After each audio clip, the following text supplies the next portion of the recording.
Okay. I believe we are live. Just going to adjust my microphone. So we're going to be watching a 3-part series between Sebastian and Sitaux. Oh, I am hearing a little bit of an echo of myself, so we're just going to turn that down. And we'll just get started, and people will join as they join. Come on in, say hello. Let's start with the Britons and Mayans.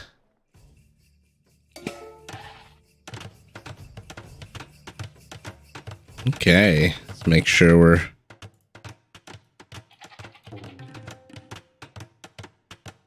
Perfect. Let me know, everyone, how the volume is. We'll just let the game start a little bit as more people join in.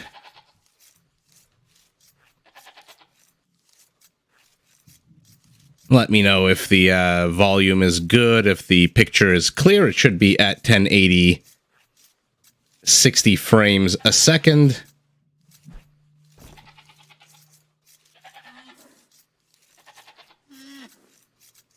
And yeah, for anyone joining, we're going to be casting a 3-part series. Oh, I don't know why it says Yo and Draken at the top here. That is strange. So we're just going to change that.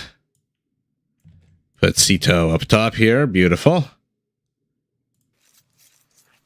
Volume and picture are good. Beautiful. Okay. Excellent. So yeah, so we're starting with a 3-part series here between Sebastian and Sitaux. Sebastian in this first game is playing the Yellow Mayans. Sitaux playing as the Blue Britons. And let's see how the game progresses. See how the players decide to move forward. For now, both players sitting at a whopping 8 villagers apiece, exploring their map, starting to gather more and more lumber to build their infrastructure. Should be a pretty fun game, I would say. These are pretty decent Elos. Again, I don't know why the Elos here at the top. Ignore these Elos here at the top. I'm not sure where these Elos are coming from. Maybe from a previous game that I cast. Maybe it's from a different matchup. But yeah, it's going to be a fun one. We've got 2 pretty cool archer civilizations. The Mayans, obviously, with their plumed archers. Let's take a look at the Mayans. Take a look at the base of Sebastian. Pretty open to the south. Pretty open to completely open in the north. Our Blue Briton, not to be outdone, completely open in the north, the west, and the south. Primary gold very exposed here to the north of the base. Our Mayan a little bit more secure, I would say, with the gold patch over here to the right of his base.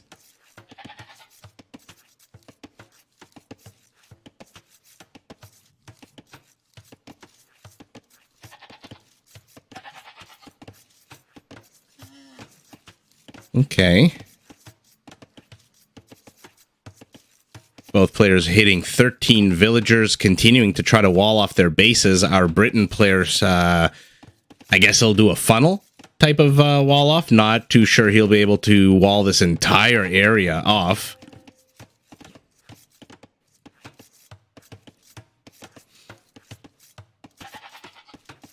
My favorite yellow lemon bushes with the pretty blue butterflies. And yeah, this is going to be a best of 3 series, although I have no clue if the same person wins all 3 games. So we're just going to cast 3 games. These were recorded about a week ago. I have not seen them yet.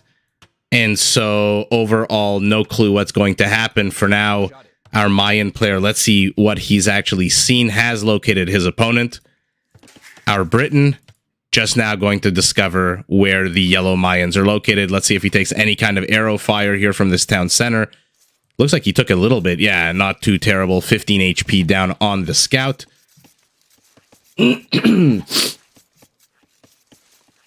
And again, I'm still on the cusp of recovering from the cold I got coming back from Vegas, so you will hear me clearing my throat. You will hear me taking a drink of water here and there. But for now, 3 of Blue's units streaming across the map. The Scout, the 2 early game militias. Let's see what Sitaux can get done here. What kind of pressure? Not exactly game ending, but could potentially be annoying. This bush here exposed completely.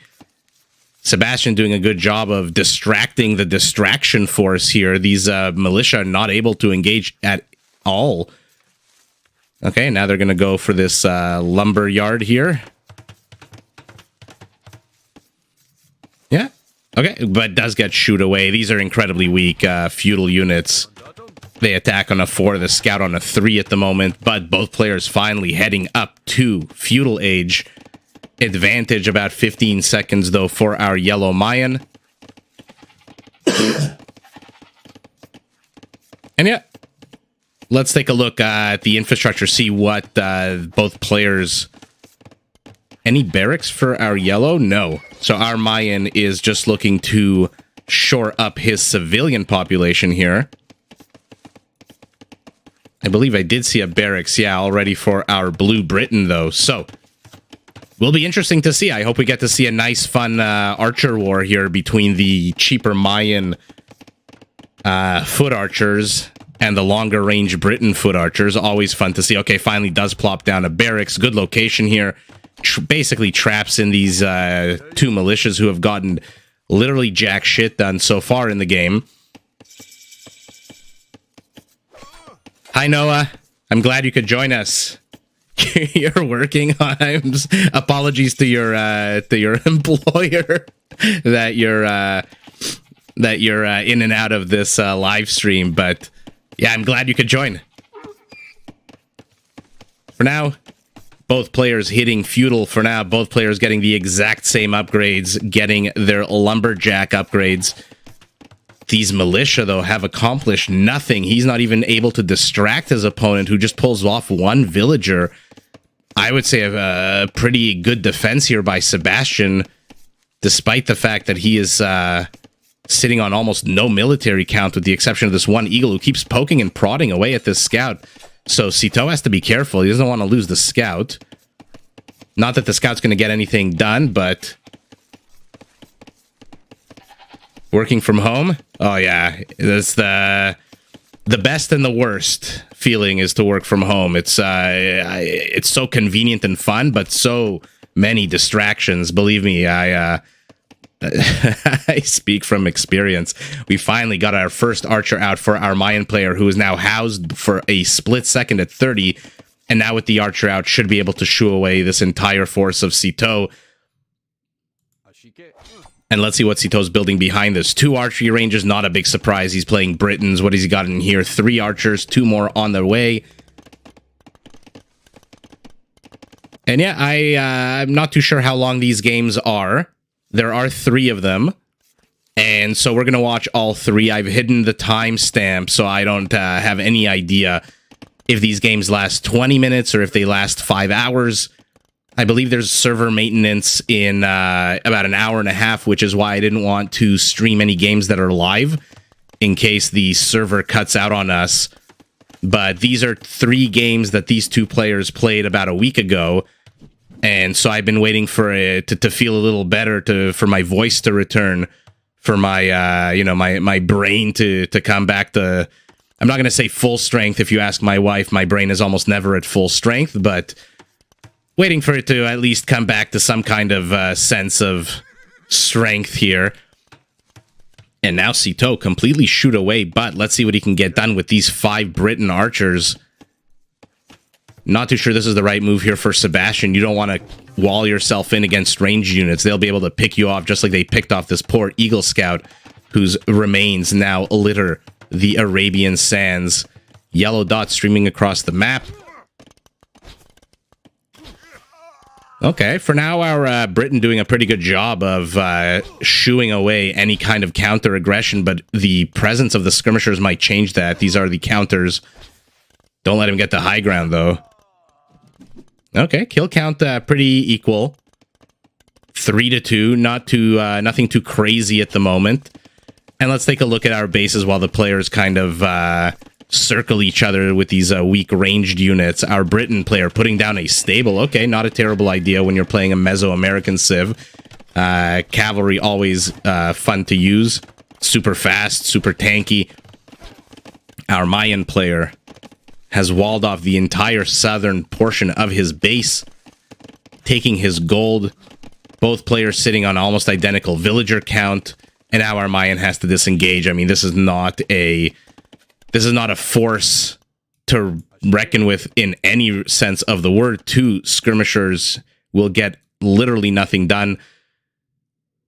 Although back at home, 3 skirmishers and an archer do shoo away 5 Britain archers. Let's see if these are going to go home, or let's see if they're going to stick around for now, taking a little bit of damage, a little poking and prodding here from these skirmishers. Decides to disengage, and now, oh man, we've got a huge chunk of army here, but take a look at the HP. Down 100 HP. These guys are at 2/3 strength. So this is not as formidable an army as you might expect out of our Britain player, whose military supply now eclipses that of our Mayan by almost 2-1, 20-13. Now he's adding in a few scout cavalry as well. What is he? Okay, has stopped all military production, though, continuing to build villagers. And let's take a look at what our Blue Britain can get done here. Okay, 11 skirmishers should be enough, but does he have an answer to these 3 scout cavalry? Okay, the answer is the town center. Beautiful pick-off there, but does have to be careful. Okay. Let's see if they engage. Let's see if they're just continue circling each other. Okay, gets the high ground, does Sitaux. Not a terrible position for him, but... traffic jam. These Eagle Scouts need to get in there, need to tank for these skirmishers. So what do we have here? 11 skirmishers, 3 Eagle Scouts against 2 scouts and 13 archers. But again, take a look at the HP on these archers. 360 out of 480. These guys are a little bit tankier, I guess. They're down only 50 HP. And our Blue Britain, that's going to be a tongue twister. Has to be careful. This is not a lot of scout. So, oh, here in come the Eagles. They should be able to get rid of these scout cavalry.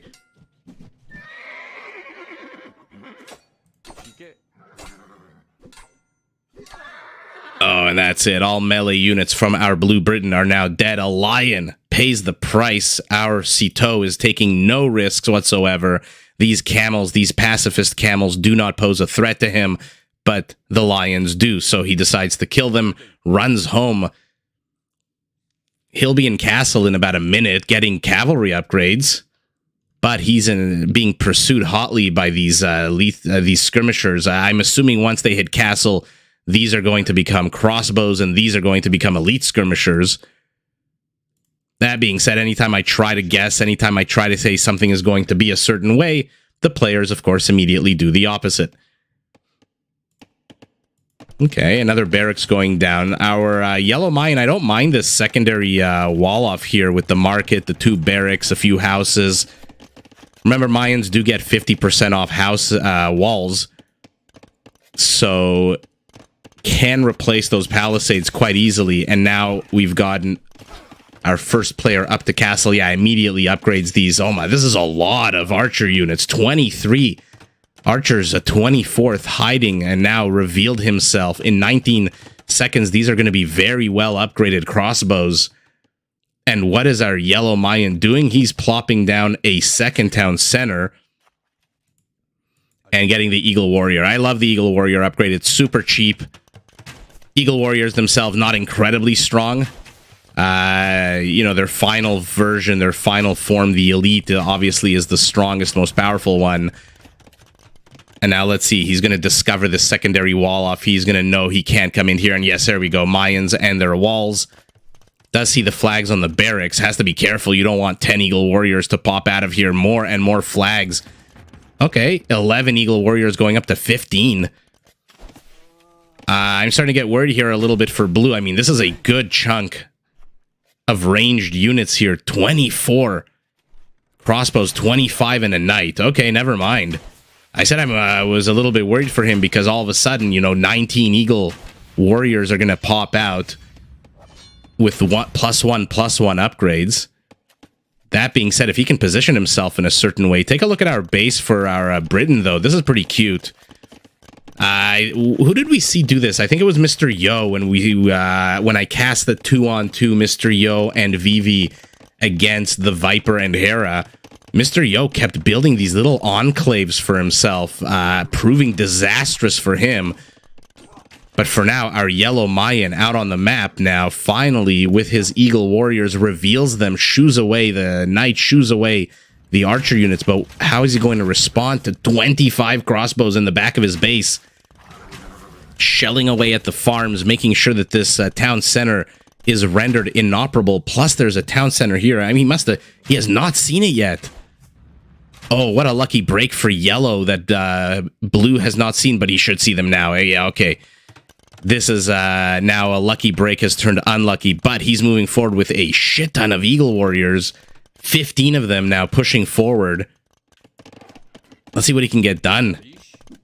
Not the strongest units in the game, but, with this good Pierce Armor, 5 Pierce Armor against crossbows that do 7 damage and no attack bonus whatsoever against Eagles, that means you're taking basically 2 damage per shot.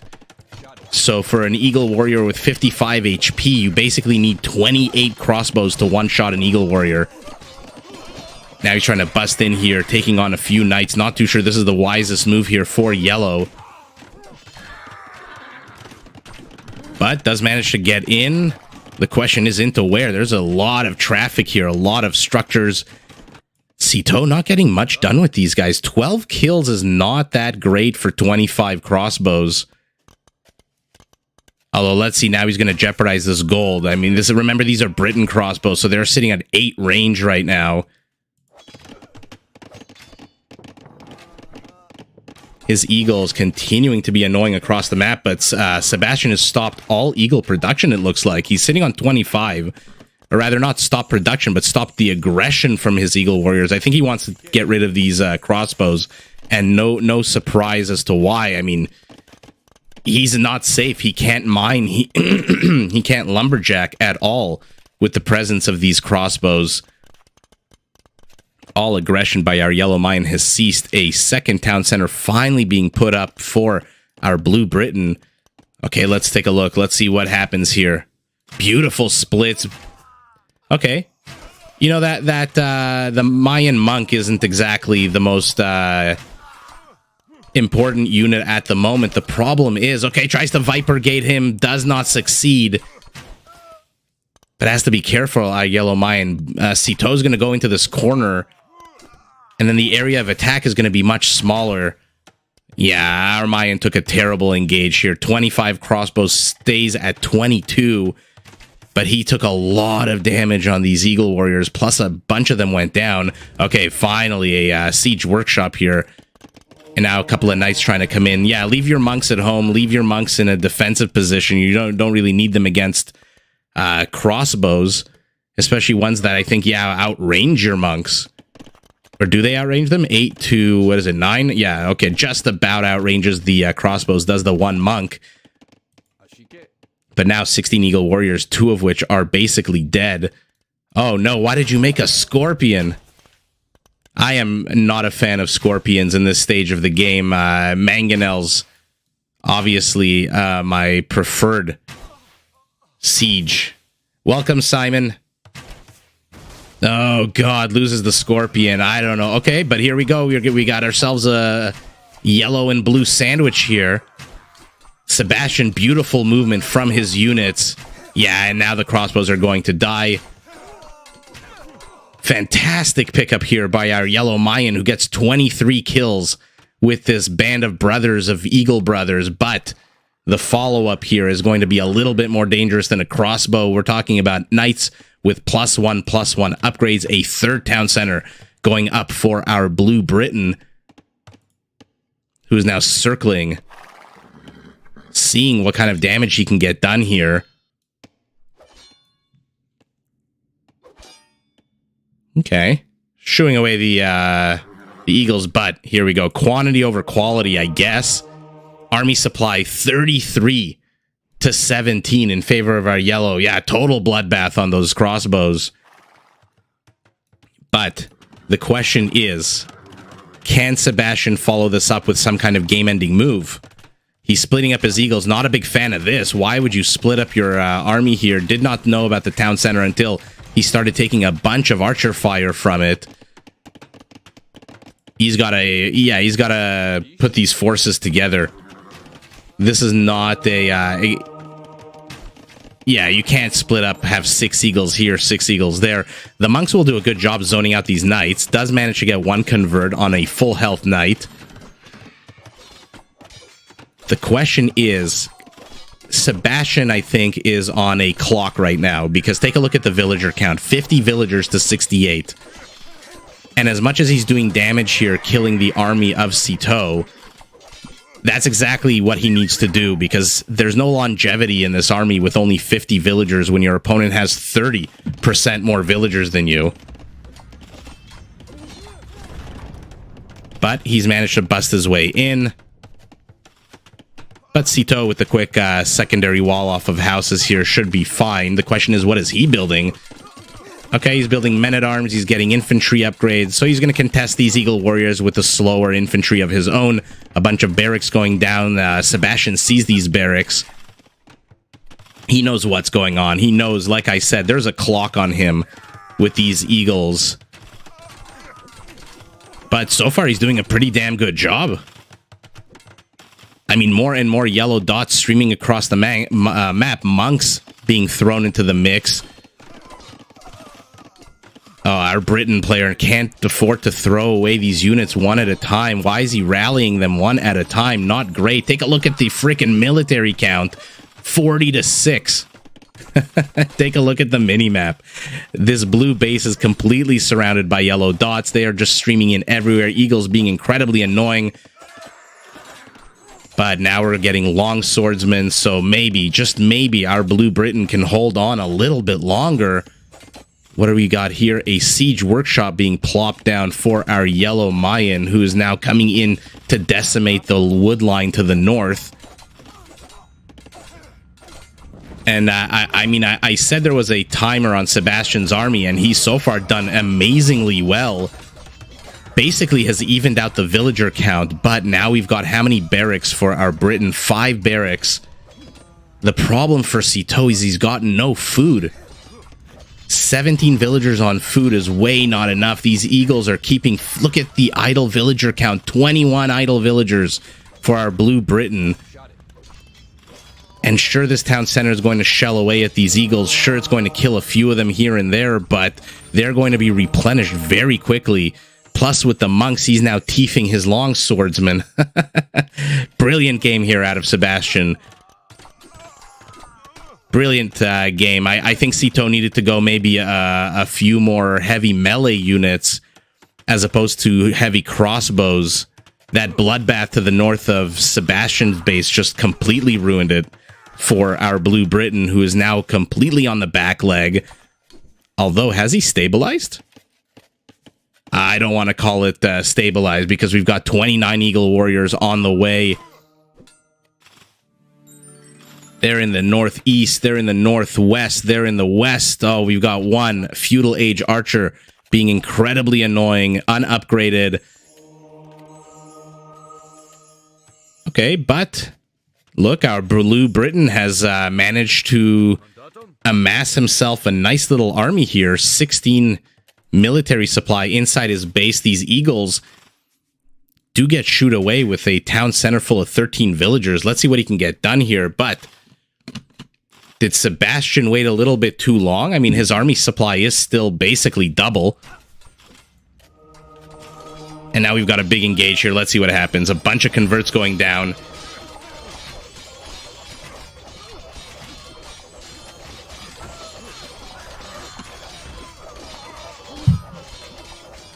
Ugh, terrible engage here for Sitaux. Absolutely terrible engage.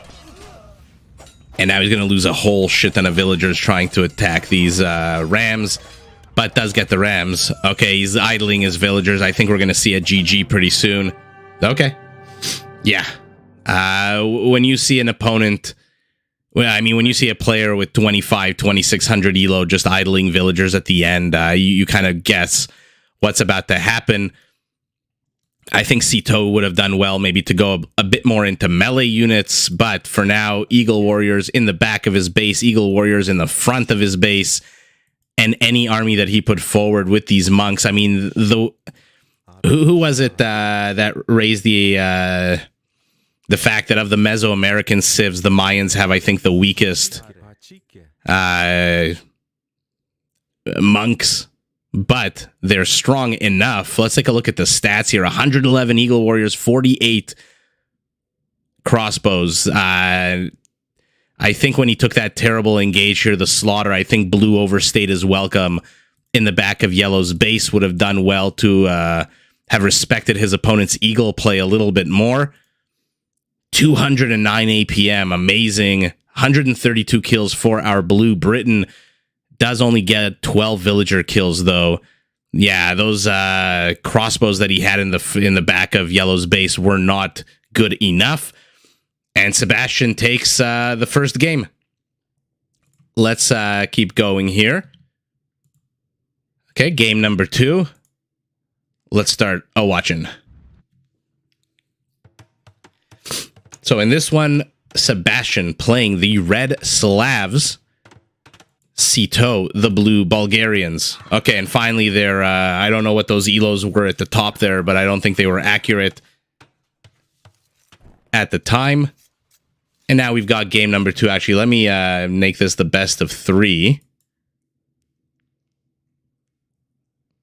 Fuck it. And just leave it like this. Okay. Let's take a look at their bases now. A bit more easy to wall off here for Sebastian. I mean, the back is nice and secure. He's got his primary gold very nice and safe here in the back. Would do well to maybe wall off this portion of the map. Sitaux also in a pretty decent spot. Primary gold in the back. Front, easy to wall off, easy to wall off. Okay, so the players are in a bit safer positions here. Sebastian taking a very early score lead, I think, just because these adorable piglets are out on the map and scouting for him. I see blue is kind of keeping his units close to his base. Plopping down a lumber camp for both players here. And let's take a look. This should be a very fun matchup. These are two very fun, heavy-hitting civs. I mean, with the Slavs, you've got the Boyar, incredibly tanky, and with the Bulgarian, you've got the Twofer, the Conic, basically 2 units in one. So, high expectations for this game. Decent elos on both of these players. For now, our red player exploring the map with his Piggly Wigglies. Hi, your mom. Welcome. Oh, yeah, it's a nice treat. I'm finally feeling a little bit better, and so I figured I would... I'd do a live cast here. I found about a week ago this best of... I don't know if it's a best of 3, because, again, I don't know who wins all 3 games, but... For now, Sebastian is ahead 1-0, having beat Sitaux with the Mayans against the Britons. But game number 2, completely new game, completely new civilizations. Let's see how the players handle it. This one, the players, like I said, much better starting positions, at least from the perspective of walling off. Creating a funnel is our red Slav player, deciding instead of a full wall off just to create a funnel so that anyone who tries to get into his base has to take a bunch of town center fire. And now he's discovered where his opponent is, sees the house, sees the villager on the berries. Okay, so now he knows exactly where his opponent is. Has blue scouted anything? No, Sitaux, completely in the dark. Just now discovered his 7th and 8th piggies. Hi there. I hope I'm saying your name right. Gosu Otaru. Gosu Otaru. I don't know if I'm saying that right. I don't know if that's a how to pronounce that, but welcome. And yeah, let's we'll see how the players decide to handle this one. We had a battle of the ranged civilizations just now between the Mayans and the... It's correct? Okay, nice. Okay, good. I'm glad. I don't like to butcher people's names or say their names wrong. Now we've got a battle of the heavy melee units. We've got the Bulgarians with their 2-for-1 conics. And we've got the Slavs with their boyars, their chef boyardees. Jordan Holt, that is an amazing Office Space reference. I'm showing my age here. That is one of, I think the first time I heard that, when those productivity specialists show up at the office and they can't pronounce his name, and then they say that, I think I almost pissed myself laughing the first time I heard that. And then the second time and the third time and the 9th and 10th and 30th time I saw that movie, it was just as funny. I really need to rewatch Office Space. I mean, when they beat the shit out of that, that photocopier or the printer / fax machine, PC load error. I mean, that's just, that movie has so many good classic scenes. It is, no way. It's just such an amazing movie. And I saw that movie when I was super young, and then having worked in an office myself, just seeing how accurate it was. And I don't know, there's just, from the very opening of that movie, when he's listening to that hardcore rap and then he locks his door, and then the other one is driving very slowly to work, and the old man who's walking beats him, all the way to the end where he finally gets a nice outdoor construction job. I mean, that movie is just a chef's kiss of hilarity. I mean, it's such a funny movie. The guy that burns the office down and then takes the tickets. What's his name? The guy, it's my stapler? Yeah, we're going to need you to move your entire office into the basement, and if you see any cockroaches, yeah, just go ahead and kill them. Milton, I think was his name, right? That the actor from Dodgeball and from News Radio. I don't know the guy's name, but he was such a good... Yes, Milton. Oh, what a classic movie. I might rewatch it tonight as I'm going to sleep, but yeah, what a hilarious movie. Perfect reference there, Jordan. Okay, while I've been blabbing on about Office Space, let's take a look at what the players have done. They're both in feudal, both sitting at exactly the same military-civilian population. Stable barracks for our blue Bulgarian. Archery range barracks for our red Slav. Okay, now it looks like he's interested in actually walling off his base. I thought he would just create a funnel here, but for now... Okay. He knows he's got to protect against these scout cavalry.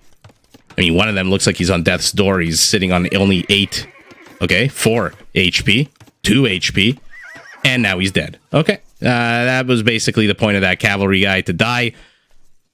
But blue dots streaming across the map are blue Bulgarian trying to put on a little bit of pressure with these somewhat faster feudal age units. And our wall off going down for our red Slav. He does not want to deal with any kind of aggression at the moment. I wonder if he wants to boom. I wonder if he wants to posture out onto the map himself and therefore doesn't want these blue scouts to enter into his base and start causing a ruckus.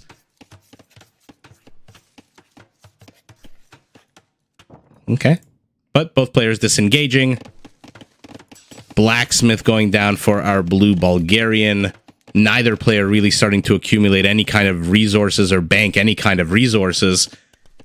For now, just happy to sit on their villager populations of 28, military populations also almost identical.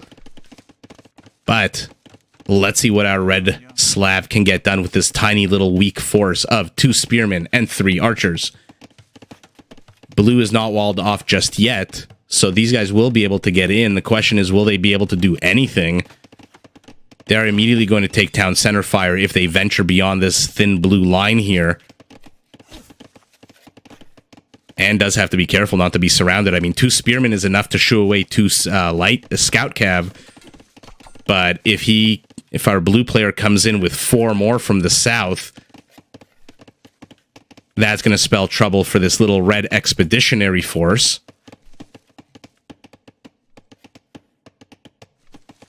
And let's see what he can get done. Let's see if 6 scout is enough. I mean, I would take this fight. No? Is this not a good fight here for blue? I mean, you're going to lose 2 of your scout cav to these spearmen, but you will take out the entire force. Okay. It doesn't even lose 2. He only loses 1. And that's it. All aggression by red has now ceased, although he is building 3 more archers. They are garrisoned inside the range, and a few more spearmen garrisoned inside the barracks. So he's not looking to put on any kind of pressure at the moment. What he is worried about probably is counter pressure from 6 scout cavalry. Oh, is this open? No, it's not open. I think I remember he built the palace. Yeah, there's a 1 palisade right there next to the house. And now he's nice and comfy and secure. Red can start gathering and accumulating his resources, gathering them up like a chipmunk without having to worry too much about these blue units trying to bust their way into his base. I mean, by the time these guys do any kind of damage to the palisade, he's going to have this secondary wall already complete. And while the scouts are doing that, he sneaks forward with another small force, this time adding 1 more spearman to the mix. So he's going 3 and 3, a half and half mixture. Okay, blue, not realizing this, should see it fairly soon. Not that I think red can get really anything done with this kind of force. He's going heavy into spearmen. Okay. Now, if we're lucky enough, remember the Slavs can upgrade their infantry to do trample damage, which is incredibly fun to watch. They got cheaper siege weapons, so a lot of different avenues of attack and different strategies that both players here can actually follow. I know I said in the beginning I'm expecting to see, you know, cavalry on cavalry action, but if we don't, there's plenty of diverse strategies that these 2 civs can employ against each other. The question is, who will reach castle first? Our blue Bulgarian by actually 40-second difference. Okay. Let's see, take a look at his infrastructure, see if we can kind of decide and glean what he wants to build once he hits castle, getting bloodlines. So we know he's investing heavily into cavalry upgrades, gold mining upgrades. Okay, I hope we're going to get to see some knights out of him in the beginning. Yeah, 6 scout cav should be a little bit afraid of 3 spears, especially if the spears have the high ground, and especially if the area of attack is smaller, like if he puts himself into a corner here. Beautiful movement here out of blue, distracts the spearmen, but still managing to get the entirety of Red's army, losing only 1 spearman, but his units at half health. And what is our red slab building behind this? Nothing new at the moment. Oh, this is a very exposed stone gathering operation. Yeah, stirrups can be game-changing. Okay, these spearmen have to be very careful. Oh, God. Blue might have been looking away from the screen for actually 1 second. Oh, Andy, now he gets Viper-gated, but not quite. Oh, beautiful play here by red. A beautiful play here by blue to escape. Yeah, I mean, I hope we get to see stirrups. Like I always say, the Bulgarians can Japanese their cavalry by making them attack 33% faster. And now we've got our first Slavic castle. Not a fan of this location at all. I mean, I get why you had to build it here, so you have access to these villagers in the back, nice and safe from these scout cavalry. But look at the HP on these scout cavalry, 42 HP on 4 of them. That is horrible. You could have built your castle up here on the hill, King of the Hill Castle. That being said, both players now in Castle Age, a 3rd town center going up for our blue Bulgarian, who's now trying to bust his way in through the north of the base. But again, I would not be too scared of these scout cavalry units. I mean, maybe even let them into the base, because excuse me, they're going to die. Look at their HP, 42 HP. I mean, one archer could kill all 4 of these guys, but now knights in the south.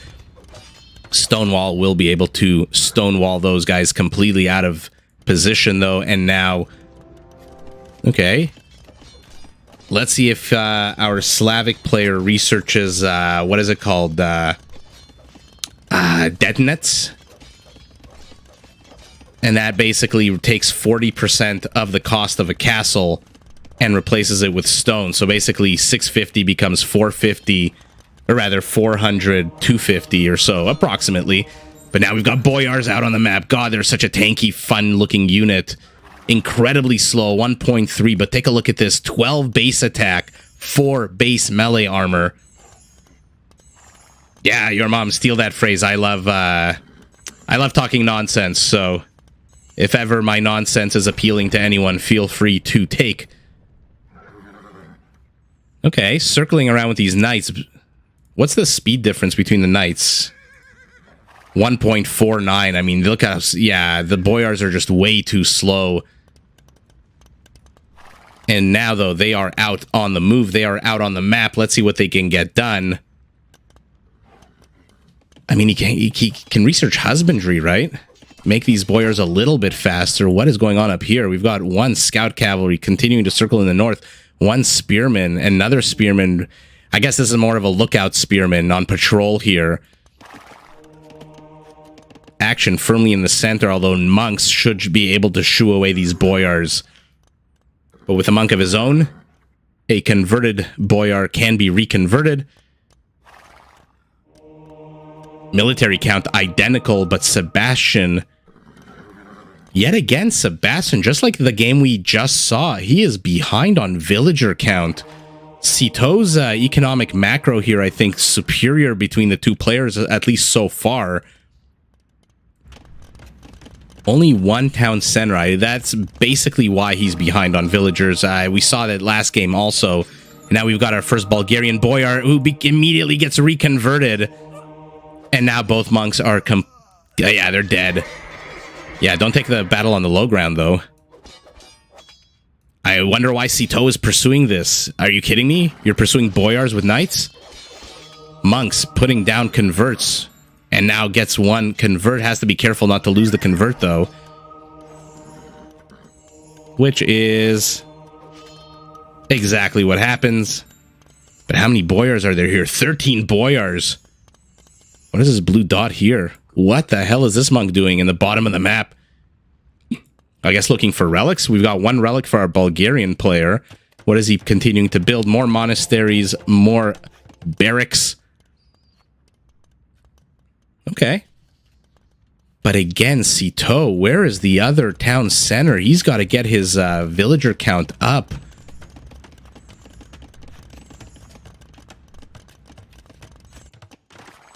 Let's see what... okay, and I saw I just got husbandry, so let's take a look at the speed now. Should be 1.43, right? Yeah, 1.43 on the Boyars. Very aggressive castle here out of Sebastian. I see a lot of red dots moving across the map. He wants to put on a huge amount of frontal pressure here. Another monk lost for our blue Bulgarian, who is taking these little fights terribly. And we're having basically a repeat of the first game that we saw, where Sebastian, with a much smaller villager population, is the one putting on the insane amount of aggression here after defending himself from Sitaux's aggression. So if at first you succeed, do the same thing again. Is the strategy employed by our blue Bulgarian, or rather our red Slav, against the blue Bulgarian.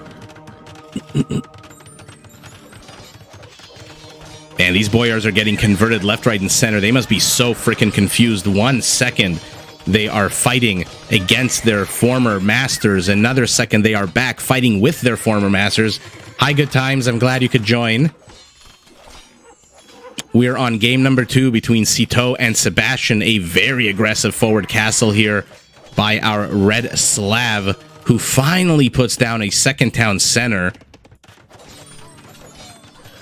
3 relics to 0, though, for our Bulgarian. I bet he wishes he was playing the Lithuanians.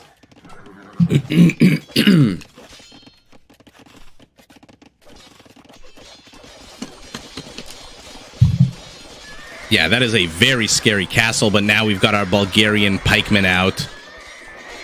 I don't think they're going to do too much against these boyars, especially not in the numbers that they're being pushed out at. You shouldn't be pushing them out one at a time. On a big hill, yeah, King of the Hill castle here. Will be able to get the town center, completely nullifies it, but our Bulgarian has 3 more town centers. And finally, we've got the Bulgarian Kreposts. Another barracks going down. Okay, so he wants to brute force the mounted Teutonic Knight. Their HP is down about 350. He's got to heal some of these boyars up. Oh, loses another full health one to a convert. I mean, our Bulgarian player, Sitaux, is doing a good job picking off little bits of this red army. The problem is... the problem is that eventually you pick them off one by one, but your opponent overwhelms you. Take a look at army supply, 22 to 10. Even though he's down 30 villagers, our red Slav. And I don't know what the hell this is supposed to accomplish. Misses the monk entirely. Let's see if he gets this one. Okay, does manage to get 1 monk for free, basically. Did that monk teeth the relic all the way from here? No, now he's starting to teeth the relics. Okay. Oh, I love it when in the middle of the battle, these players just decide to teeth relics. Pikemen running away as fast as they can. 15 of them here. The boyars circling. He's got to be a bit more productive with these boyars, though. I mean, getting a few villagers is nice. But you're taking a bunch of arrow fire from the town center. Now the pike with, I believe, plus 22 should be, yeah, against cavalry bonus attack are going to come in. And take a look at the HP. You're down almost half your HP. And even if you trade out well with these pikemen, I mean, you're trading out pike for gold-intensive units. Terrible engagement here for our red Slav. Should not have taken that fight. But it is what it is.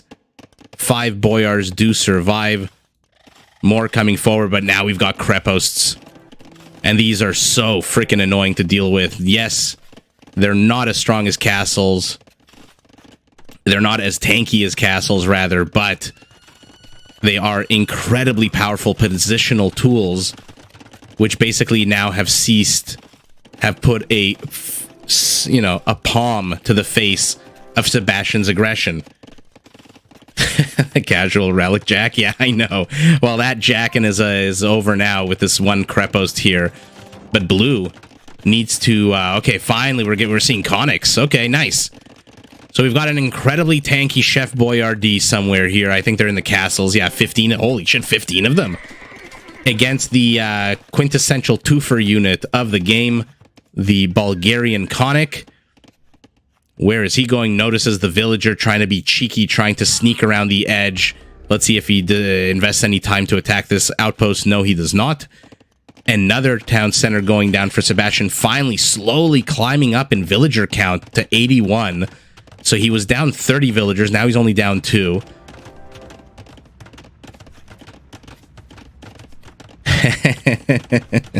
That's funny, Noah. I am definitely going to use that joke. Although we'll see if they're switching religions for marriage purposes, right? I think Henry VIII didn't get a divorce from the Catholic Church, so he basically said, I'm going to start my own church, just so I can divorce, who was it, Catherine of Aragon, so that he could marry Anne Boleyn, which did not prove too good for him, or Anne Boleyn, actually. And then another one, and another one, and another one later, and ultimately... Yeah. Okay. Counter castle here. We'll see if this manages to go up. There's still 15 boyars in here. We'll see if they decide to reveal themselves. Oh, God. Oh, God. Blue better... Oh, yeah. Bring those pike. Hurry up. Okay. Not a terrible fight here for blue. I mean, Boyar's naturally the stronger unit, but not when you're outnumbered 2 or 3 to 1. These pike can swarm around you and surround you like this. This is another terrible engage here for our red Slav, whose base is now being attacked by a bunch of Conics who fly face first into a Slav castle, and then a monk who, for some reason, why is there a relic right here? Okay, gets a lot of history buffs here. Yeah, I mean, come on. This is Age of Empires. I'd imagine the majority of people who play this game have some kind of fascination with history or some kind of love of history. Okay, maybe put the pike inside, yeah. Remember, they do move faster once you put units inside, do the rams. How many Boyars left? Only 4, building a 5th. Oh, he's been throwing away his Boyars way too much, but a bunch of them. But take a look at the HP again. He's got the quantity. Now we've got a Slavic Conic here. And Imperial Age up first. That is not a sentence. Sorry, guys. Our red Slav is up to Imperial Age first. Rather clicked up another castle going down for him. He must have gotten detonates while I wasn't looking. Either that or he's had stone for much longer. Loses his castle. Brilliant play here by Sitaux to pump out these rams, especially with the pike support. There's nothing that these melee units can do against these rams. And now he's just going to hide the pike back inside the rams until the appropriate moment. A couple of Conics here hanging out to the south. I mean, the Boyars should be able to deal with these Conics pretty well. The problem is that he's being pushed back left, right, and center. His outposts are still here. Okay, so he's still got some decent vision of his opponent as Sebastian. I mean, take a look at his vision. This is fantastic for him. So win or lose the game, kudos to him for these outposts and these houses and this one random palisade wall. The problem for him is he needs to supplement these Boyars with something. Right? I mean, this is starting to look like a meme build almost, with you doubling down on one specific unit. Hearing the random Wololos, a incredibly random town center down here at the bottom of the map. 3 villagers being sent to build it. He wants that gold. I guess this is his last gold patch here. Has our red player seen the gold to the north? Yeah, he's seen this gold as well, so he should be able to, if he wants it, and be a little bit more aggressive. Okay, the Rams completely caught out of position here. The pike nowhere to be found. Okay, he's got to do a bit more of a hit-and-run tactics here with these Boyars, I think. Okay. Not really getting much done, but also not really losing too much. 6 melee armor on these guys. Amazing. And in 5 seconds, take a look at what the melee is going to jump to, that armor, once they become elite. 8 plus 2. Oh, and our Conic dies. Our Conic dismounts, gets up, and then dies again. Unfortunately for him. 20 seconds away from Imperial. Oh, no, this is not a fight you want to take. These Boyars, they are very optimistic here. This is a waste of gold. Lordy. Boyars, remember, cost 80 freaking gold apiece. So even if he wins this trade, this is not a cost-effective fight for him at all. How many barracks for our blue Bulgarian, by the way? How many? Is he still on the 5? No, he's sitting on 9 barracks, pumping out 18, 20 pikemen at a time. Does have to be careful not to send them in one at a time, though. That's a good, fun way to lose all of your melee units. Halberdier upgrade, capped ram, plate mail armor, conscription, blast furnace for both players, conscription for both players. One incredibly optimistic Boyar attacking this castle because, you know, pro players, for some bizarre, strange reason, never get murder holes unless they're playing Teutons, and then they get murder holes for free. But other than that, I don't know why they don't get murder holes. So this one Boyar, in theory, could have knocked that castle down indefinitely, and now he's got to run away. You cannot engage into halberdiers. I mean, they're that that plus 22 attack bonus has become plus 32 against cavalry, plus a 10 base attack. Druzhina time against those spikes. Okay, nice. Finally, we've got our first trebuchet out. Again, though, the problem for Sebastian, what I've been saying this whole time, he's got to supplement these boyars. I mean, take a look at their HP. They're down 1,000 HP. So this army, not as scary as you'd like to think it could be. 2,800 HP of halberdiers. Although if he engages into a castle, that might change the dynamics here. Has to turn around and run away. I don't know why blue is engaging into this.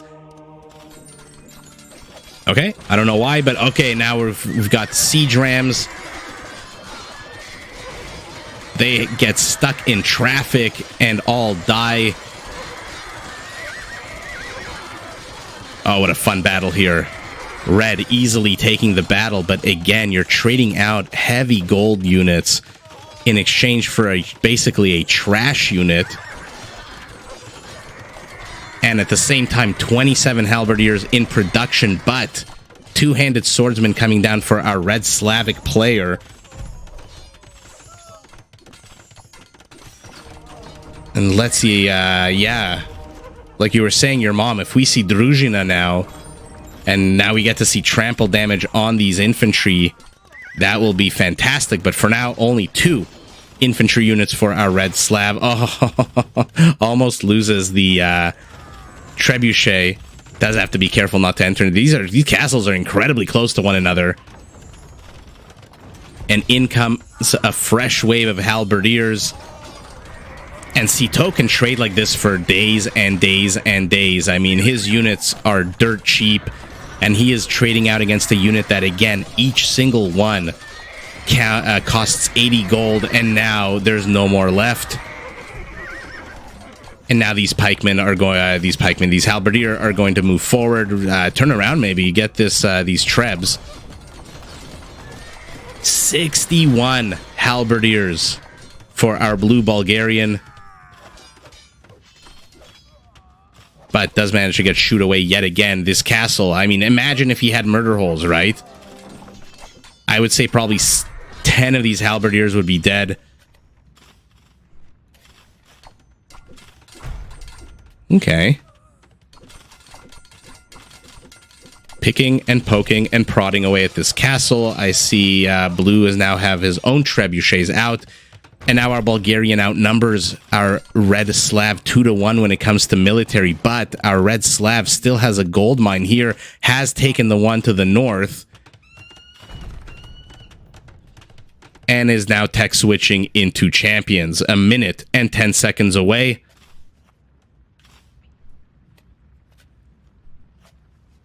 And should shoo away these halberdiers pretty well. Where's he going with these villagers? Oh, okay, he's going to build another castle. Is that really a priority right now? Oh, lordy, I don't know that this is necessarily a priority compared to just continuing to mine that gold. These halberdiers circling. There's 71 of them. Are they all here? No, 61 are here. 10 are being produced. We've got 3 stables going down for our blue Bulgarian who is migrating his villagers. Oh, God, what a horrible catch here for Sitaux, or a horrible loss. A beautiful catch here for Sebastian, who is now supply capped at 200, moving forward with his champions and his boyars. Krepos doing whatever it can to pick away at these champions. Okay. I mean, the halberdiers are going to take terrible fights against the champions, but it doesn't really matter. Again, you've got 40 of them in production. A random treb wants to join the fight, takes a bunch of champion damage, and that was pretty much an even battle here, I would say, for both players. Blue is stabilized. The problem for him, though, is that his opponent is ringing him with castles to the north. This castle is under attack to the west by 1 trebuchet, supported by how many champs? 21 champions here. And now these boys are going to try to get the treb, but 5-6 villagers repairing that means I don't think it's going to go down. Very close, though. Oh my god, it does. What a sour loss here for Sitaux, who is now being attacked to the south. He's being attacked to the east. Is Sitaux going to lose this? I thought he was sitting pretty. Oh my god. Okay. Sitaux loses this game as well. 277 halbs, 135 boyars. APM basically identical for both players. Let's take a look at kill count. Oh, wow. What a fun game. 400 kills. 438 for our red slab with the powerful boyars, getting 87 villagers. Sitaux at half that. I am surprised that he's half that, but actually, no, not surprised. He was going halberdier and pikeman against the much stronger champions and boyars, so not a surprise that he got less of a kill count. Take a look at the economy. Yeah, take a look at Sebastian, how much more gold. Oh, this is so sour here for Sitaux. About, what is this, 9,000, 8,000 more gold? 3,000 more stone? Did he even research debt nets? Where is the,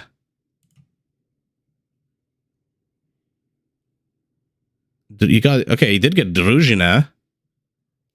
I don't like, sometimes this layout confuses me with this thing that pops up with the world population. I don't care what the world population is.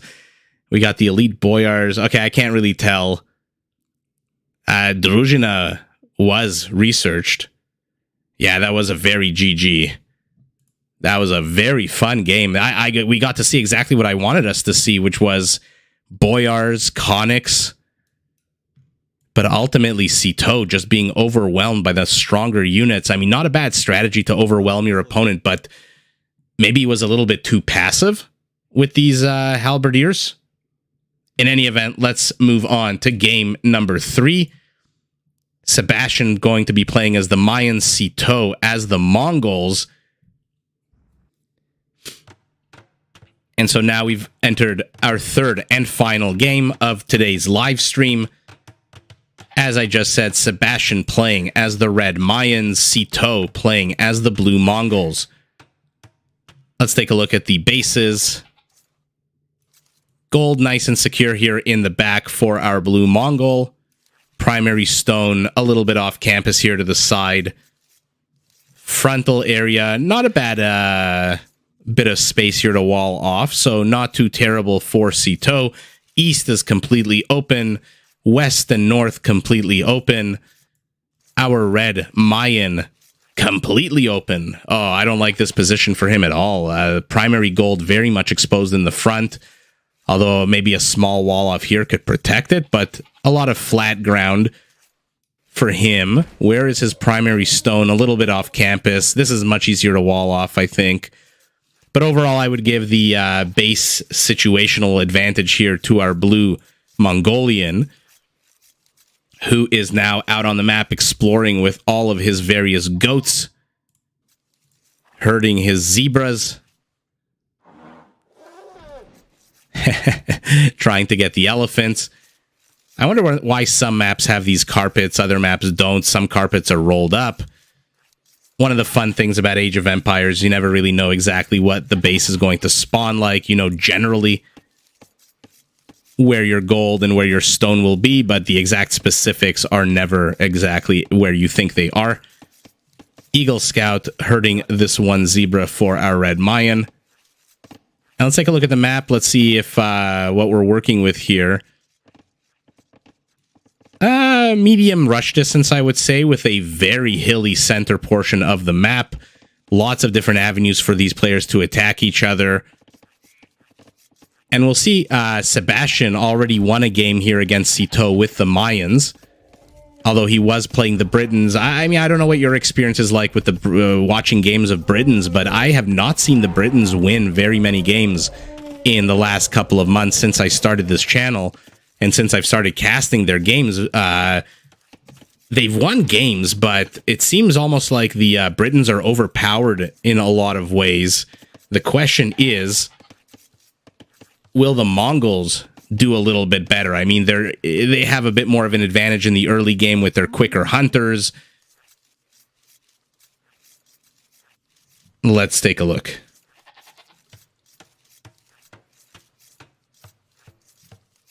Sorry, guys, I have to keep drinking. I have to keep hydrating so that my voice doesn't get all crackly. I am not used to talking for an hour, hour and a half.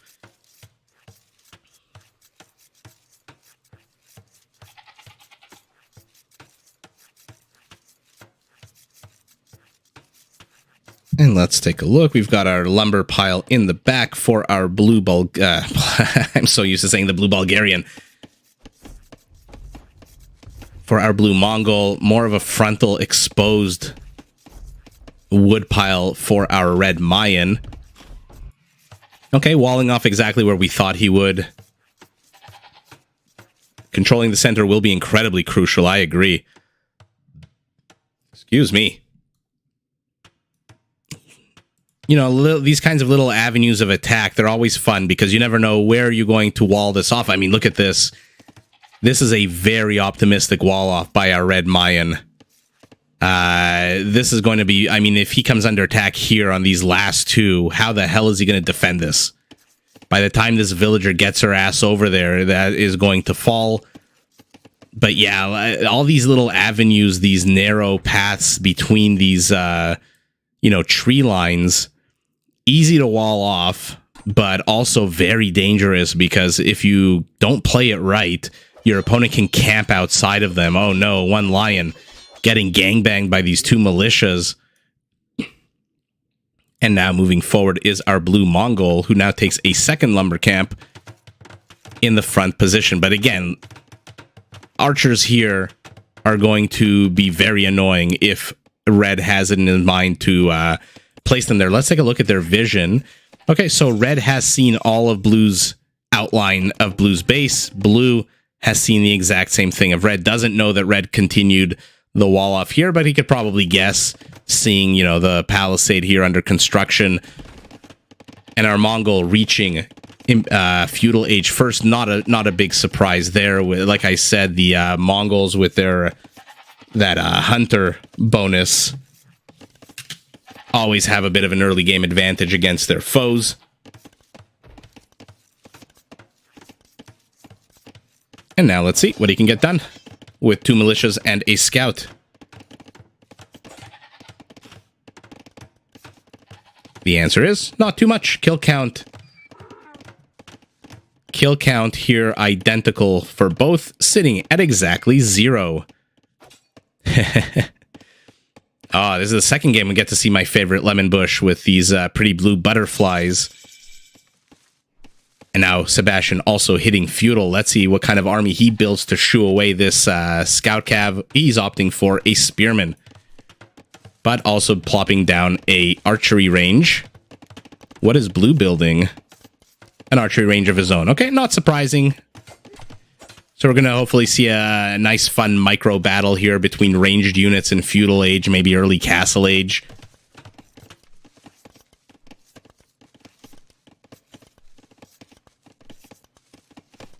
Oh, I think Mongols in general, your mom, are fantastic on open maps. Remember that in starting in feudal, their what's it called? Their light cav, or rather, starting in castle. Sorry, their light cav, their hussars, their steppe lancers. They all come with extra HP. Plus, their scout cav have extra line of sight, which, believe me, is a massive deal, especially on these big open maps. But yeah, advantage here, civ-wise, I'm not too sure. The Mayans can put up a good amount of resistance. I mean, they're not as fast as the Mongols, right? They don't have any units besides the Elite Eagle Warrior that really is super fast, but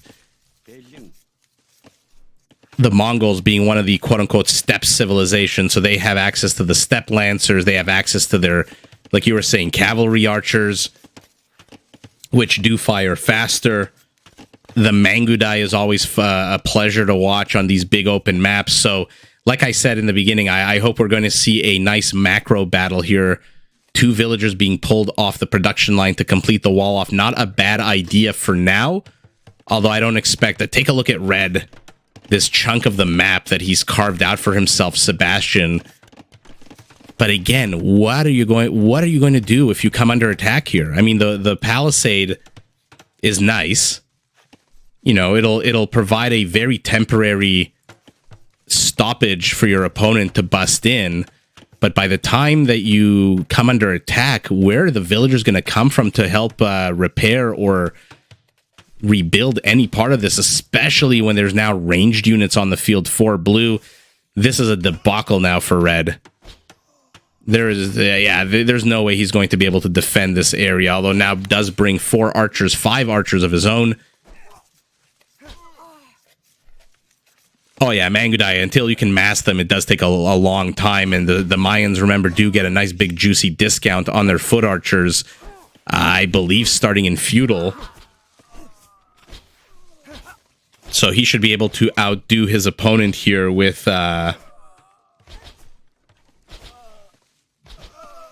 Oh god. Completely defends against Mongol aggression, does our Mayan. Yeah, I know what you mean, your mom. It's a funny civ, because you'd expect them to be really powerful, but I think they're quite finicky. And any kind of civ that has something like that's a little bit outside of the norm when it comes to early game, I feel like. So, for example, the Mongols with their hunters that work 40% faster. Anytime you have something that throws off the standard kind of build order or the standard kind of gameplay of a basic civilization in very early game, so I'm talking about like Dark Age, sometimes you have expectations that because of it, you know, you'll get to feudal faster and this, but a lot of times I find in the games that I watch, if it's not players with super high elos, so if we're talking about maybe sub 2000, I find that if they don't practice with those civs generally throw them off.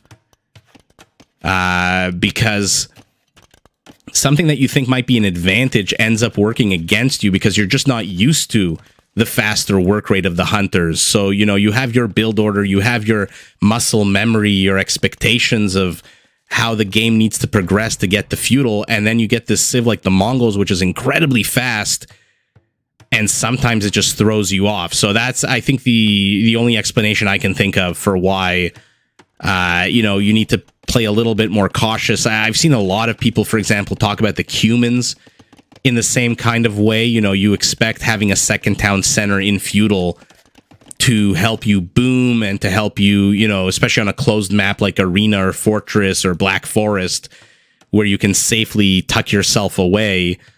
You expect a civ like the Cumans to be really powerful, but ultimately what ends up happening is people are not used to playing. They're not used to pulling 4 or 5 villagers off of the production line in feudals to build a second town center. And so the time, the resources, the lack of productivity of the villagers really ends up hurting them. And so unless you're practicing with these civs, which, by the way, I highly recommend. I mean, the Mongols are probably one of the best civs, I think, in the game. If I had to venture an opinion on an open map, I should clarify. They are an incredibly powerful civilization, but you need to practice them, right? Like I said, Sitaux, being first to reach castle, immediately upgrades these to crossbows, immediately gets bodkin, but 3, 2, 1. Now Sebastian is in castle as well. And we'll see what he does. Bodkin for sure. And crossbow as well. But yeah, anytime you have a civilization that's a little bit different, especially in the early game, like I find that happens with Aztecs too, with a few players that I've seen. I don't remember exactly who, but the fact that the Aztec, your villagers carry more, which does help speed up going to feudal.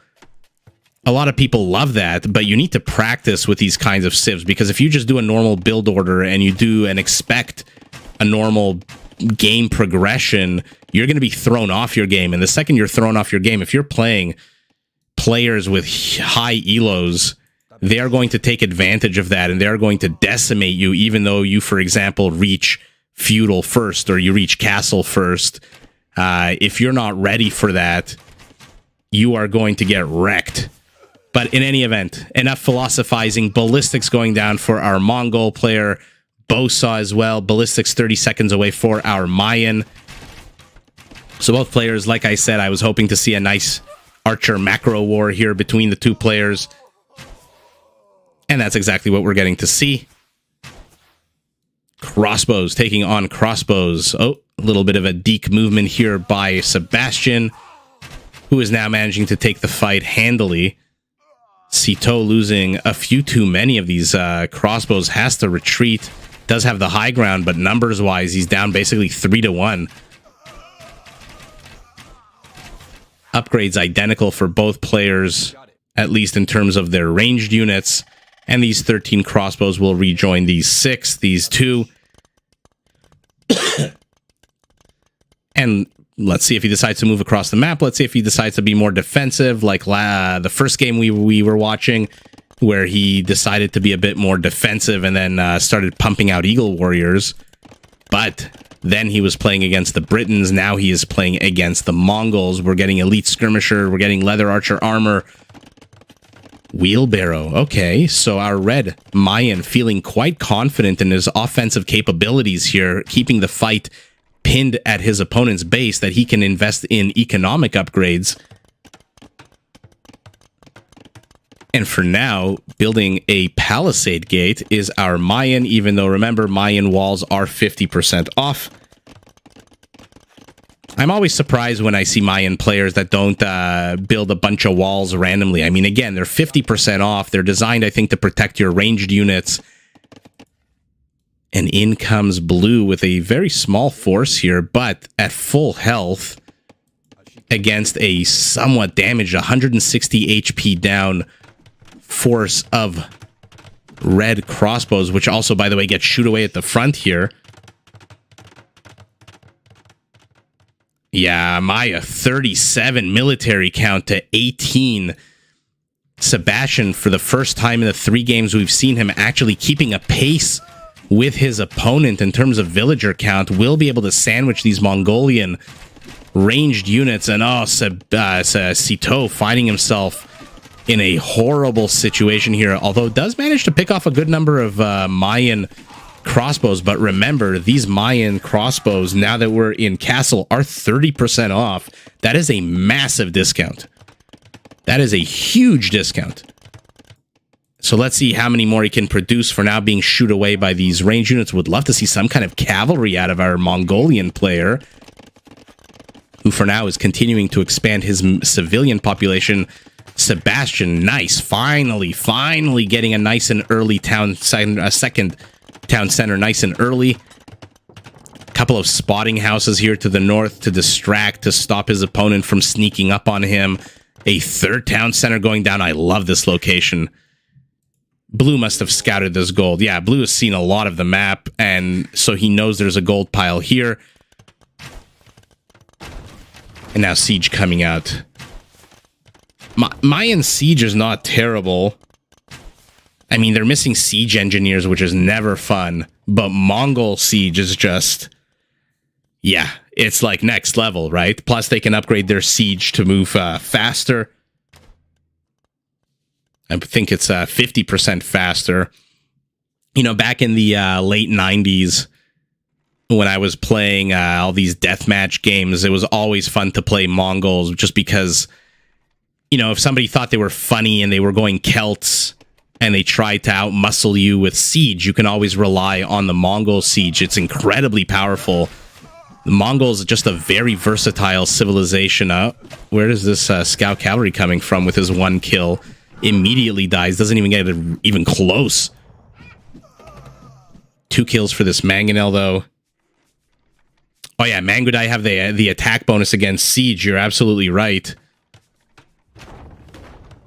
But for now, we're not seeing any Mangudai out on the field. We're seeing a good old-fashioned foot archer war here of elite skirmishers. I mean, not a bad idea by Sitaux to trade out a skirmishers for these crossbows. The problem is, again, these crossbows are 30% cheaper. Oh, not enough to one-shot a crossbow. Interesting. So 21 is not enough to one-shot this one from our blue Mongol. Has to be careful now that he's seen more and more siege out of our red Mayan. He needs to supplement his elite skirmishers somehow. I mean, they can take a shot to the face from a mangonel, but now there's 2 mangonels. And he's going to bust his way in. But there is a bit of a secondary wall off here with these houses. And let's see. Lion goes down to this crossbow, which takes a little bit of damage. Oh no, this is bad here for Sitaux. This is his only active gold pile. Okay, does manage to go back. Yeah, he's not mining gold anywhere else. Not to the south, not to the southwest. He's moving forward with a bunch of elite skirmishers, 3 crossbows. Okay, military counts have stabilized here, and for the first time in 3 games, Sebastian taking the villager lead. Okay, I'm excited. I'm excited for that. I mean, he's won 2 games with having fewer villagers, but 3 mangonels here. Oh, he needs to be so careful. This is going to have to be microed. If he doesn't mind losing these, I mean, there's not that many skirmishers left. A 4th mangonel pops out. Oh, jeez. Look, Sitaux is getting a few kills here, which is more than, I thought he would. In the face of 4 mangonels. And how many crossbows? 8 crossbows here. Although now again, being annoying, again, removing him completely off of this gold pile. He needs to find gold. You know, I'm talking about him going elite skirmisher. I wonder if that's by necessity, just because, again, he's got no gold. 147 gold. He's investing in cavalry upgrades, but he doesn't have the gold to build a substantial amount of cavalry just yet. 6 knights coming out for him. Oh, I love building random houses in the middle of the map. I think it's a brilliant move. Everyone and anyone should do it. Distracts your opponent for a while, gives you time to prepare your defenses, also gives you time to see exactly what units your opponent has. Look at the vision of this house. I mean, he's going to see basically everything. Look, he sees the knights, he sees the mangonel, he sees the elite skirmishers. And Sitaux moving out. Okay, finally manages to secure himself a secondary gold pile. But he needs some kind of heavy attack unit here. The knights are going to be good, but the quantity is what I'm concerned about. Although, okay, coming in with a bunch of units to the left as well. These knights should be focusing down mangonels, not villagers. Oh, I didn't think that would hit that, but okay, it does. Okay, and Sitaux handily destroying all of the siege of the Mayans. And takes this fight in the center quite handily, but a castle going up for our red Mayan. Another town center, a 4th, I believe, going up for him as well in the back. Wants to secure the gold. I like this location. Lots of room for farms here. But Sitaux, out on the map, would do well, I think, to build another mining camp here. Just so his villagers can gather a bit more efficiently. Town center going down here. We'll see if his opponent lets him mine. But for now, he is moving forward with a bunch of knights. And take a look at Sebastian's military count. 0. 0 military against knights, against crossbows, against mangonels, against skirmishers.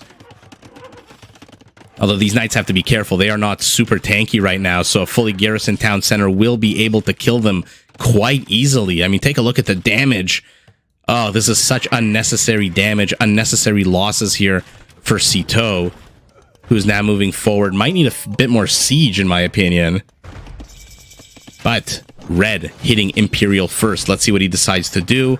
Eagle Warrior again. Nothing coming out of the castle just yet. Infantry upgrades going up for him. Down for him, rather.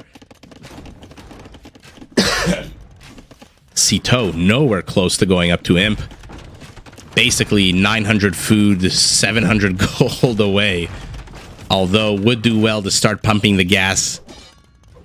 Not a bad strategy, you know. It's if your opponent hits Imperial and you're nowhere close, you can just double down on Castle and just swarm your opponent. Yeah, he is very much ahead in villagers this time around. That's what I was surprised. I think now he's set himself up for a repeat of game number 1 where he's going to just start producing and pumping out. Take a look at this. 6 barracks in this vicinity. We'll see if he gets, what's that upgrade?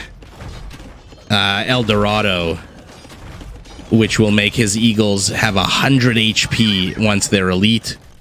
For now, they are sitting at 55, continuing to get armor upgrades for them. Town center does go down. The only problem for Sitaux is because he's so far behind, how is he going to knock this castle down? Not that the castle is really producing anything, but yeah, you're right. It's El Dorado. So it'll turn these Eagle Warriors. I mean, he doesn't have the resources to make them elite, but he's going up to, what is that, 47? 46? He is just going to swarm his opponent. Is Sebastian going to take this 3-0? 22 Eagles in queue, exactly. 13-12 now. Oh, yeah, you love to see these, the Meso Civs, once they start pumping out the Eagles. Oh, he does finally find this one town center.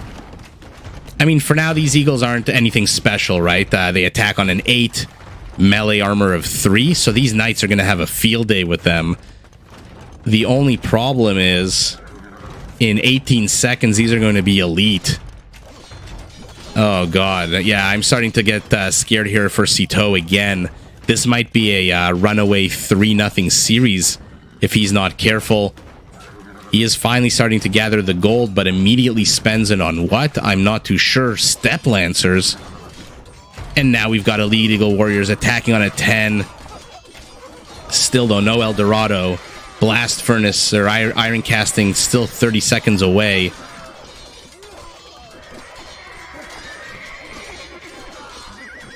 Okay. Sitaux needs to disengage. Save your Knights. I mean, you might take the initial battle here, but you're not going to win the war against the 21 Eagles being pumped out. He did get elite. Eagle Warriors, your mom. You think GG? It definitely is looking like it. Although the okay, Step Lancers are coming out. They're a fun unit. Should be able to poke and prod at these elites, especially remember they can attack behind one another with their +1 range. So these might be a good counter here to these Eagle Warriors, but Castle going up for our Red Mayan. He wants to end it. He wants the control of the entire center here. Oh, the Step Lancers poking and prodding. Okay, he's starting to get the gold for Imperial, but nowhere close to getting the food. The problem for Red, if I can say it's a problem, is he's not doing any raiding. I mean, look at this exposed civilian area here. 53 villagers, basically the half of our Mongols' economy is completely open here, completely exposed. And he would do well to raid it. Right as I say that, a bunch of Eagles are coming in. So yeah, this is starting to look like a nice GG. Although, in come the Step Lancers. They are going to shred through these villagers like a knife through butter. Very hurried, defensive castle going up for our blue Mongol. But 8 pierce armor for these Eagles. So these castles, I mean, put a few villagers in the castles. There we go. Okay. Eagles do manage to shoo away the Step Lancers. These 2 castles, okay, finally. He is nowhere close to being an Imperial, but he does have the Rams. Okay, cleans up the aggression here. A few Eagles being super annoying in the center, but a lot of Eagles distracted here in the back, which is giving Blua an opportunity to attack this castle with 3 Rams, a bunch of Step Lancers coming in to support. Our Mongol castle under attack from a trebuchet. This Mayan castle will not stand. Oh, eagle spam is so freaking dirty. Especially Mayan eagles with their 100 HP. I mean, I'm in a bit of a toss-up, you know. I don't like Incan eagles with the extra armor. I love the Aztec eagles with the extra attack. But ultimately, I think at the end of the day, of the three mesos, I prefer the Mayan eagles with the 100 HP. I mean, that extra 40 HP just makes them so ridiculously tanky. Not that he's researched El Dorado just yet, but he is moving in. He is attacking a lumber camp for some bizarre reason. These Step Lancers, though, this is the inherent weakness, I think, of the Meso Civs, is just the slow, not having a unit that's faster than the Elite Eagle. I mean, the Elite Eagle is pretty fast. Should be a 1.43 rather. But, I mean, the Step Lancer's 1.6. You can run circles around your opponent for days. And so Sitaux has one basic way to get back into this game, and that is quantity. And right now, he is not ahead in quantity. I mean, your quality is lower. Oh, go look at this beautiful wave of eagles rushing in. Oh, Sitaux says enough is enough. I'm going to turn around. I'm in the shadow of the castle. El Dorado is incredibly annoying for raiding. Desperately repairing. All action now in the front here, but he's taking... What is he doing with these Step Lancers? He's treating them a bit like Custeliers with the hit and run. I mean, take a fight. Red is being a little silly, you know, maneuvering his eagles in front of this castle, taking a lot of unnecessary castle fire, but two eagles decimating the villager count should be able to stop them from repairing. The question is this enough Step Lancers? The answer should be no. Take a look at the military count, 60 to 20. More and more eagles streaming in. He's going up to 57 eagles. Oh, and now the castle is down. And I think we're going to see a GG. Excuse me. Oh, man. Sebastian using the same strategy as he did in the first game, although this time his economy was just redonkulous. I mean, 120 villagers is the perfect amount, in my opinion. 120 to 140, I would say, if you're going to start spamming these Elite Eagles. Take a look at their upgrades. +2 melee armor is shit. Sitaux, though, I don't know why he was engaging, disengaging, engaging, disengaging. He needed to mass his units, but he lost control of the gold pile here. This gold pile looks like it's about to run out. No, actually, 1,600 gold is not terrible for these three patches. And overall, Sebastian takes it 3-0 in this amazing, fun series. What a fun group of games here. Sebastian showing us a bit of versatility in his play, both as the heavy melee Slavs and as the Mayans. Not a single plumed archer, a random militia. I don't know why pro players do this. I've seen this happen so many times that I know that it is not at all a mistake. I think they do it on purpose. If I had to guess, much like them never getting murder holes, you always see a random militia. But for now, Sebastian takes it 3-0. What a fun series. Let's take a look at the stats. 173 eagles. What the hell is this APM? Holy shit, 374? Is this guy playing Age of Empires, or is he playing StarCraft? Wow, 374 APM, 161, which is itself ridiculously high, but 374. What the hell? Wow. Impressive kill count. Surprisingly identical. Sebastian at 222, Sitaux at 236, villager kills rather, only 5 apart. Let's take a look at the economy, see who ended up mining more gold. Our red Mayan by about 4,500. Not a single relic for either player. Both of them saying F you to the relics. I am so impressed by the play. My voice is starting to crack. Gets more stone, more wood, but does lose out on the food.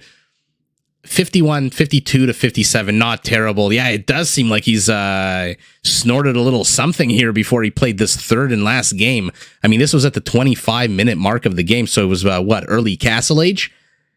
But my goodness, you know what this must have been? It must have been when he had all those mangonels out and all the crossbows, and just incredible. Noah, I'm glad you could join us. I hope we didn't distract you too much. But wow, what a fun series of 3 games. Sebastian steamrolling over Sitaux. Sitaux playing brilliantly in some respects. Sebastian playing brilliantly in some respects. That was a fun little triumvirate of games here. But Sebastian showing us the power of the Mayan Eagles. 42 of them here. Another 11 or so in the production tab. Let's take a look at how many barracks he had. Only 8. Interesting. Okay. So not as much production as I would have liked to see. Our Mongol, though, take a look at what does he have. 6 stables, definitely not enough. 1 barracks and 2 archery ranges. This is definitely not enough production facilities to sustain any kind of long-term conflict between yourself and your opponent. I mean, you need at least double that when it comes to production buildings. Steppe Lancers are fun. Always fun to watch. I love how they attack from behind each other. But overall, Sebastian taking it 3-0. Thank you to everyone who joined. I'm just going to have one last drink of water, and then I'll say goodbye.